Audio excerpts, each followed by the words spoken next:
not just the answers, not just the quotes.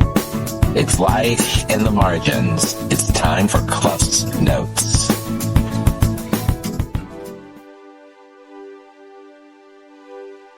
All right, it's Thursday of week 8 here on Rides in Recovery. This was a short day. Tammy only had one class. It was about an hour long. So I stayed in the parking lot when she went inside. The weather's beautiful. Windows were down. I didn't have my sketchbook, so I used this time to reflect through my voice memos with AI, and I'll share more about that in the next episode. So Thursday's ride with Tammy was very refreshing, maybe because we spent time together on Tuesday and on Wednesday, but we laughed a lot on Thursday, especially about little things, like how both of us with our addictive personalities find little ways to get healthy dopamine hits. We also talked about those places that we have to be careful, places that we should be mindful. I told her that the night before, Michael and I had started watching this new suspense series, and Tammy mentioned that she had already watched it. So it led us into talking about it because she had seen the whole 8 episodes and we'd only watched the first 2. I asked her not to spoil it, but I said, can I share with you some of my early predictions about what I think might be going on or what might be happening?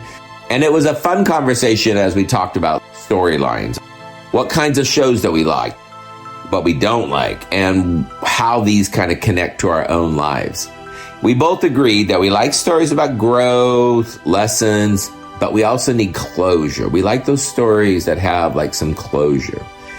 We're not as thrilled with those ongoing soap opera where there's one crisis after another. And it was just fun because we talked about our own lives in that. Like, what type of TV show would our lives be now, in the past? What would we want them to be?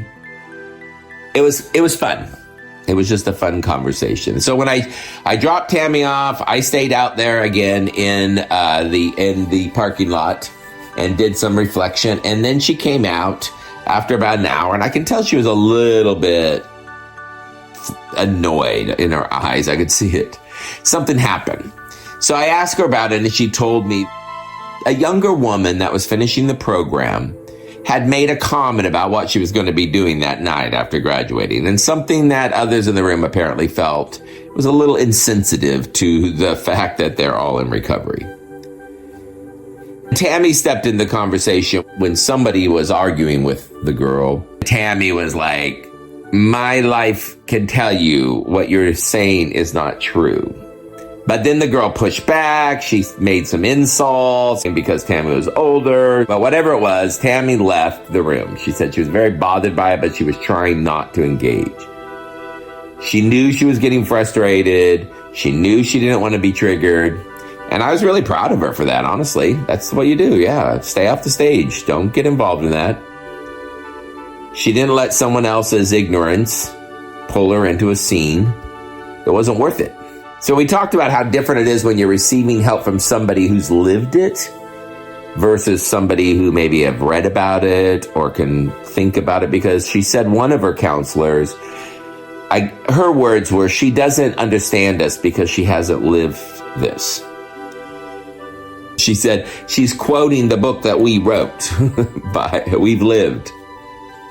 So that contrast between theory and that lived experience is everywhere. And I can see it totally in this recovery system. The difference between being human-focused or system-focused, it just keeps showing up again and again. We saw it this week with the judge, the counselors. Each part of this system all seems to come down to the humans that are within it. So here's the part that I loved. On the ride home, I just started reflecting back to Tammy the absolute insanity of what that girl was saying in that moment. And the more we highlighted that, the more we could laugh. If we heard the same story from a stage, from a comedian, we'd be cracking up at how crazy it is. I told her about when I was a principal, that when we would have these wild, kind of intense, irrational meetings with parents or staff, I'd love to be able to kind of grin and say, that was crazy, right?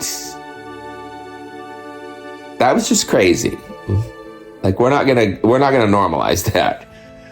There's something healing in that moment. When you realize you're not alone and how you're experiencing something, that can really help you stay grounded. So the good thing is, by the time we got home, we're laughing again, no sour notes, and maybe that's what part of recovery looks like. It's not trying to erase those bumps, but just learning how to breathe and laugh through them. In the next episode, I'm going to share a little bit more about those connections that I made in that quiet hour in the car there in the parking lot. They're connections that are between those little humans learning and how similar it is in the same kind of needs with the big humans who are also trying to learn.